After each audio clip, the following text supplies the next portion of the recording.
asalaamaaleykum yéen ñii duñu seetaan fii ci leeral point net leeral TV canal 33 bi tey nag yéen a ngi encore seen émission femme actuelle femme actuelle nag comme ni ngeen ko xamee nekk na émission boo xam ne saa su ne dañu dem seeti femme yoo xam ne ay ndaanaan lañ ay jàmbaar lañ ay Aline Sitoé Diatta lañ ay jigéeni ndeer lañ ay brave dame lañu ñoo xam ne ay référence lañ ñu andi leen fii suñu ëtt bi nag fas yéene leeral askan bi ci seen liggéey waaye tamit jàppale nouvelle génération bi maanaam xale yu jigéen ñi ngir ñu xool ay référence ci ñoom ngir ñu xool ay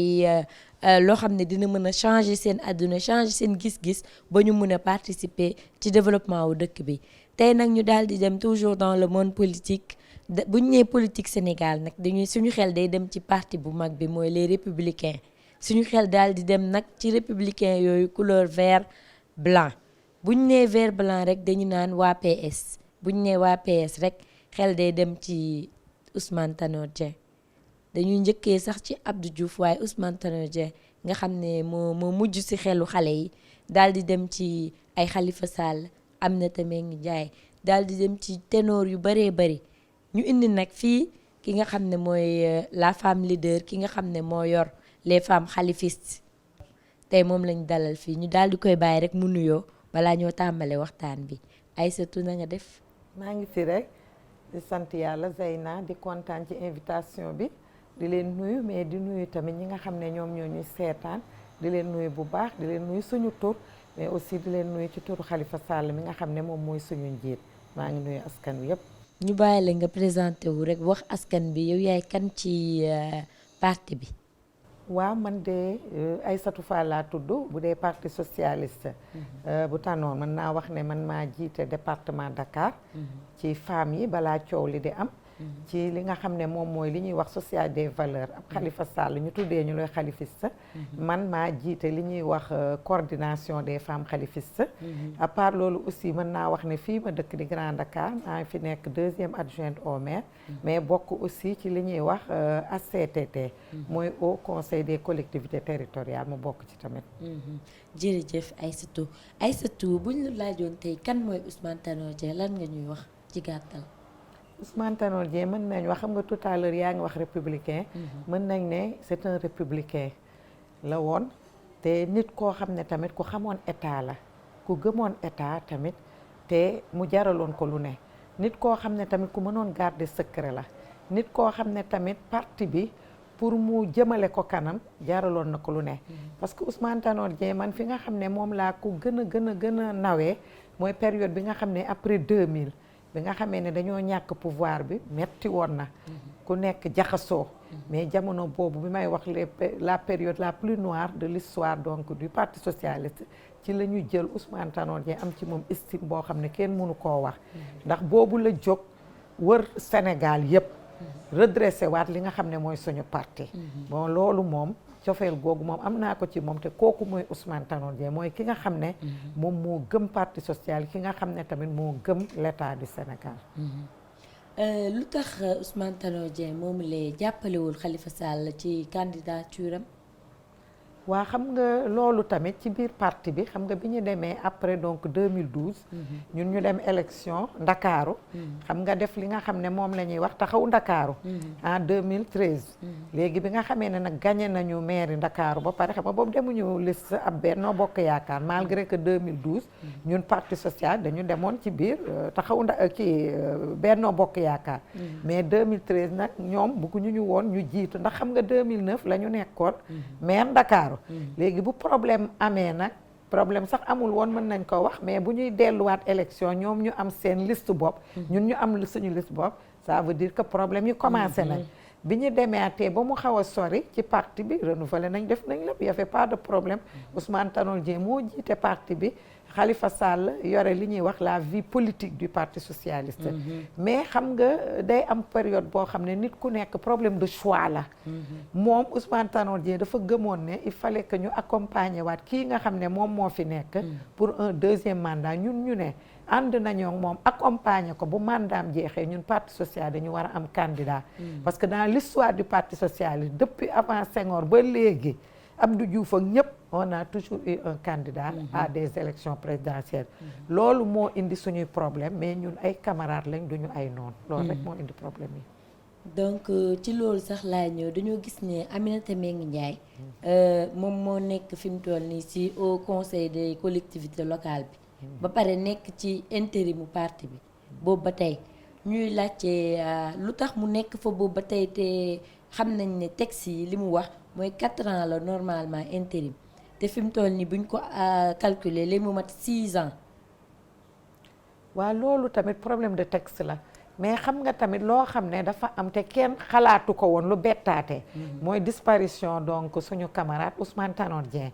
te suñu ay règlement mooy li ma bëgg wax suñu statut dafa waxoon ne képp koo xam ne yow yaa jiite parti bi ki topp ci yow en cas de vacances wala yooyu kii topp ci yow moom moo lay remplacer te yàlla def na Aminata Mbengue Ndiaye moom moo ci topp donc c'est tout à fait normal moom mu yeggali li ñuy wax renouvellement du parti social ñu ngi jaay ay carte te foog naa bu ñu jaay carte ba renouveler les instances de base dinañ dem ci kaw renouveler ci kaw tamit seet ñoom kan moo leen neex ñu def ko ci kaw parti bi mais pour le moment man parti social du ma ci mën a wax torop parce que man dama bokk ci ñi nga xam ne dañ leen a dàq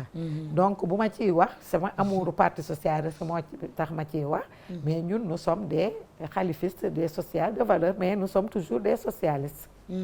léegi dàq boobu nga wax noonu lan moo ko waral lu ko undu ak fan la jóge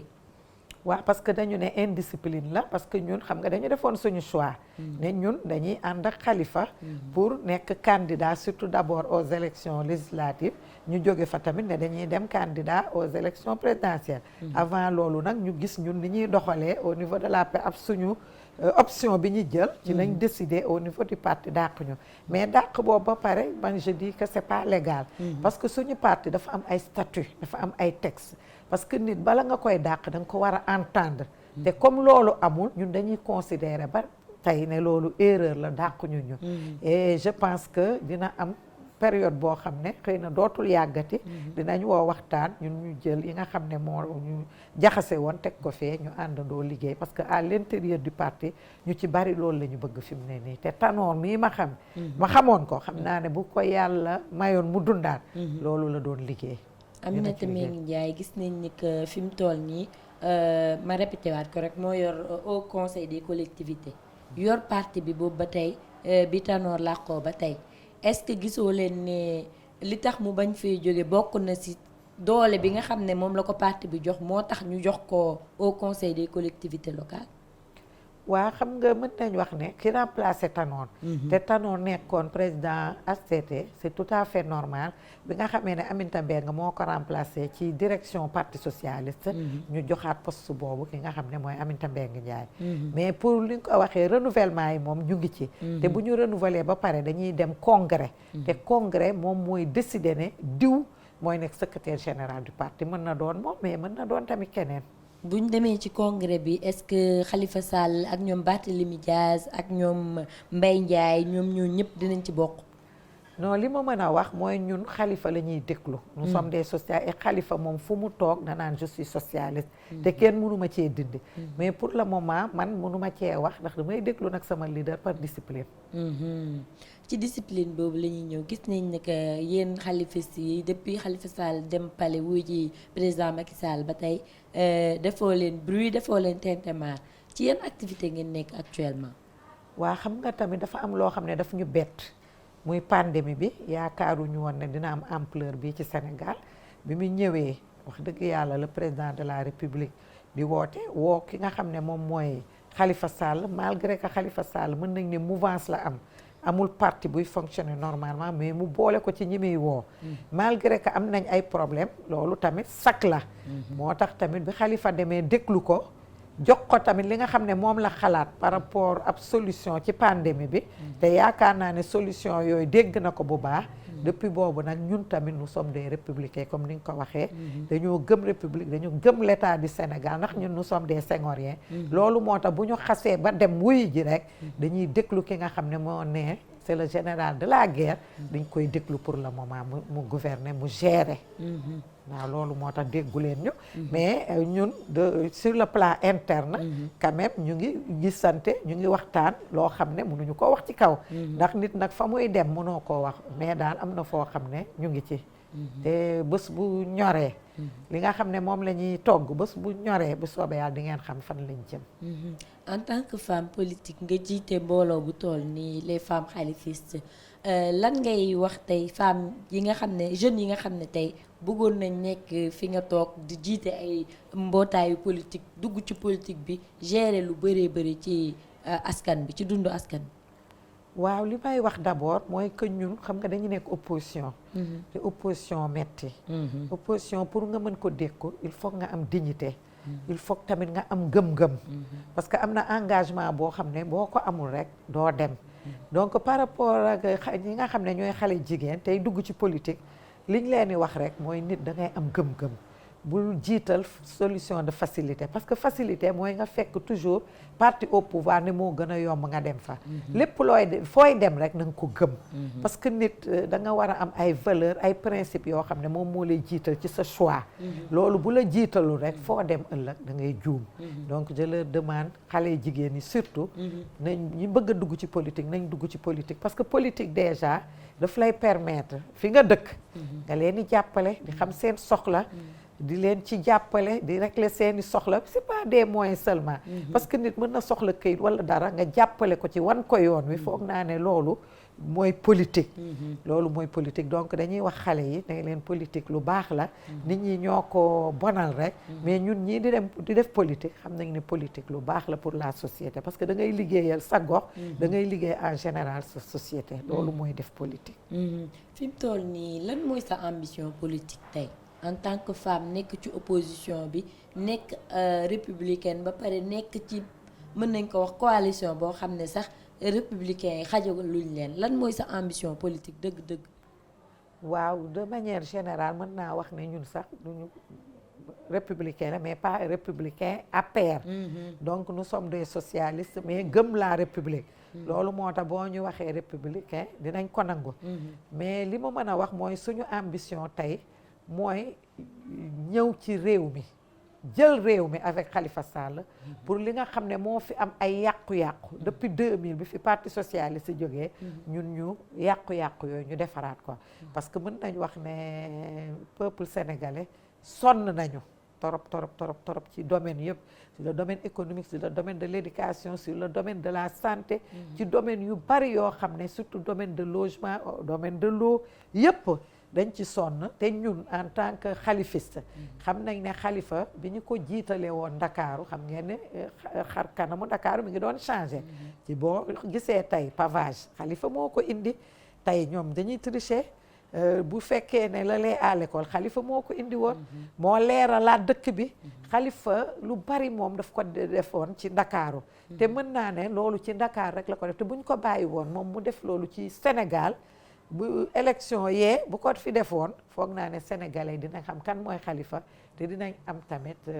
kontante mais ils ont maintenant un vrai président de la république moo tax tey suñu objectif mooy liggéey ak moom pour que réew mi en 2024 bu ñu defee élection moom mu jiite ko ñu àndandoog moom nag liggéeyal réew mi ndax ñun loolu la ñu gëm.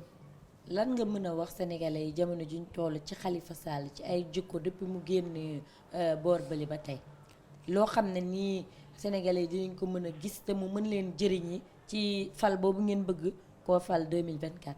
waa Khalifa d'abord mooy nit koo xam ne dafay jéggale day baale te loolu dafa baax ci njiit Khalifa mooy nit koo xam ne du gardeel kenn rancune loolu dafa baax ci njiit Khalifa mooy nit koo xam ne dafa am vision pour réew mi Khalifa mooy koo xam ne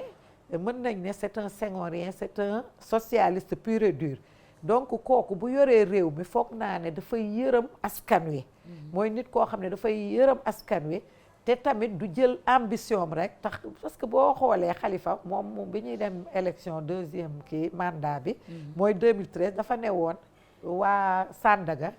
mooy ñi nga xam ne ñoom ñooy kii yi ambulant yi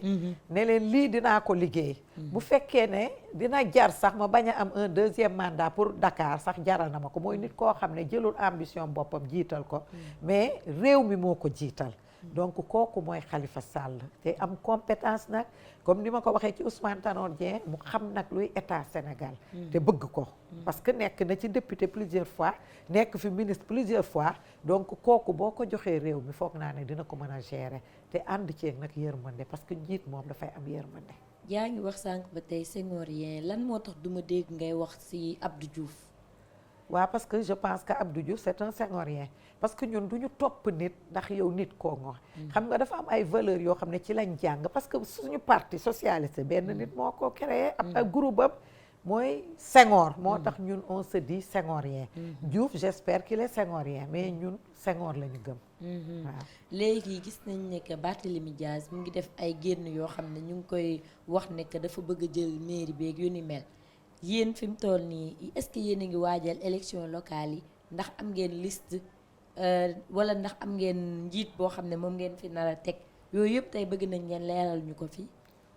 déedéet xam nga boo nee Ndakaaru am nañ ci njiit pour le moment benn njiit lañ ci am mooy ki nga xam ne moom lañu Khalifa proposé woon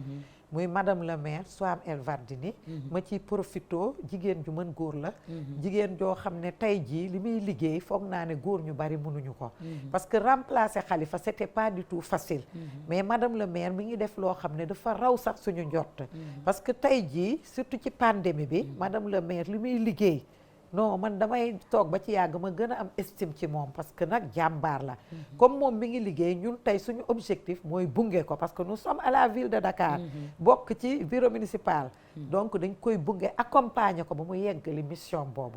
mais en attendant ku ci nekk yaa ngi sa commune ñii ñu ngi nekk maire ñii ñu ngi nekk conseil ñii ñu ngi nekk adjoint au maire ñooñu nañu liggéey seeni base parce que pour ñu gagner Ndakaaru foog naa ne foog ñu gagner communes yu ndaw yi y a 19 communes te bu ñu fi amul majorité foog naa ne du ñu gagner Ndakaaru te nag te bu ñuy demaat tamit xam nga nag am nañ njiit te tamit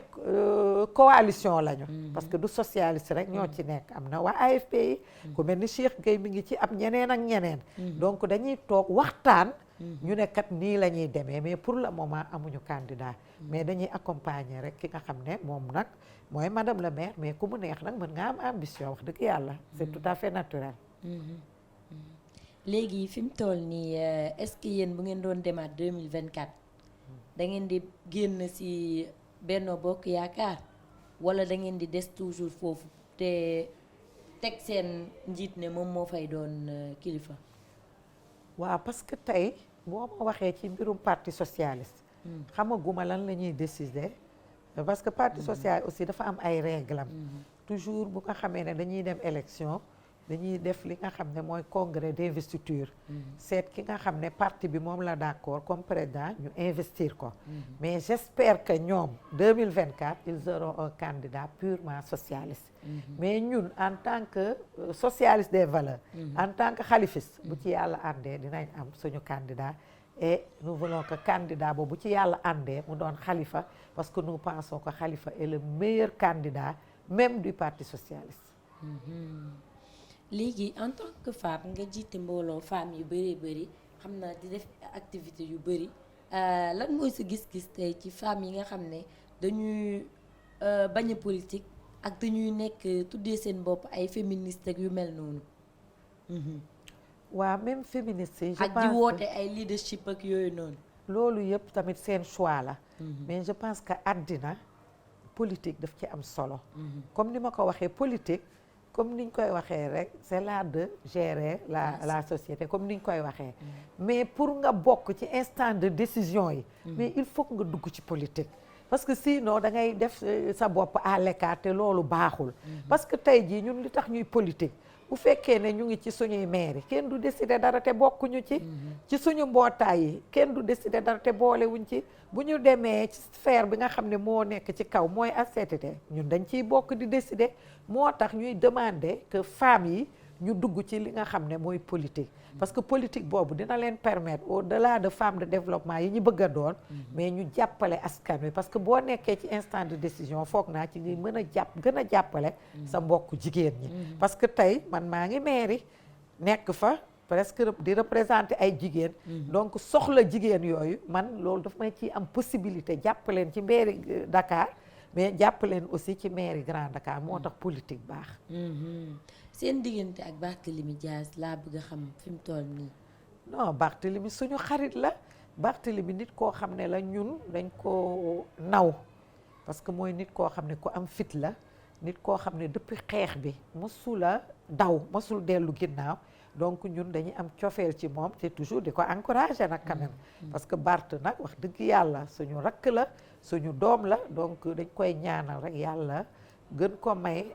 kii daal santé li muy bëgg tamit yàlla may ko ndax nag vraiment ñun depuis xeex bi nag début bi ba tey Barthélémy mësul dem dellu ginnaaw. foog ngeen ne bu ñu newoon tey dañuy teg Khalifa ci bopp réew mi Barthélémy dina ànd ak yéen ci xeex boobu. bien sûr Barthélémy il est khalifiste comme man Barthélémy il est khalifiste de il est purement khalifiste Barthélémy du leneen de Barthélémy ci soutien xalifa yi bu dee juróom lañu Barth ci juróom yi la bokk loolu moom leer na ma moom.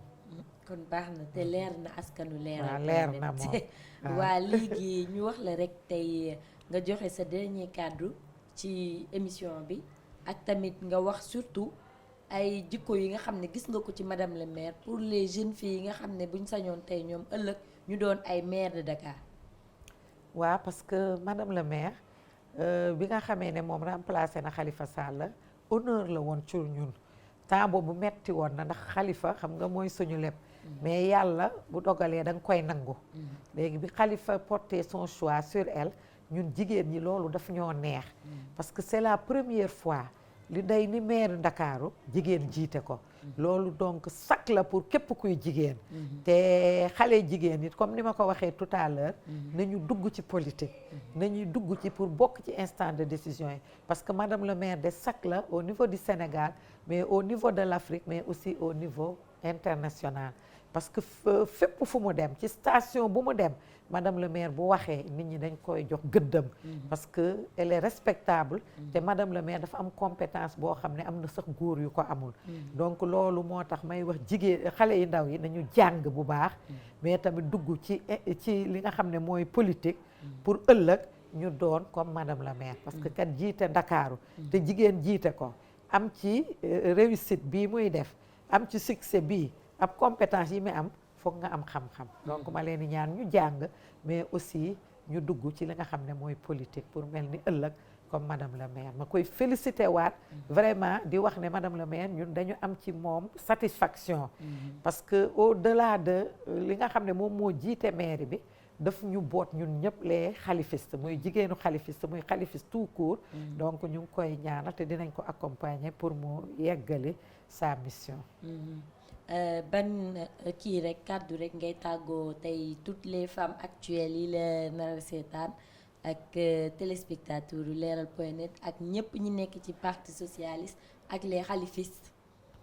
waaw man déjà dama lay gërëm Zeyna kontaan ci invitation bi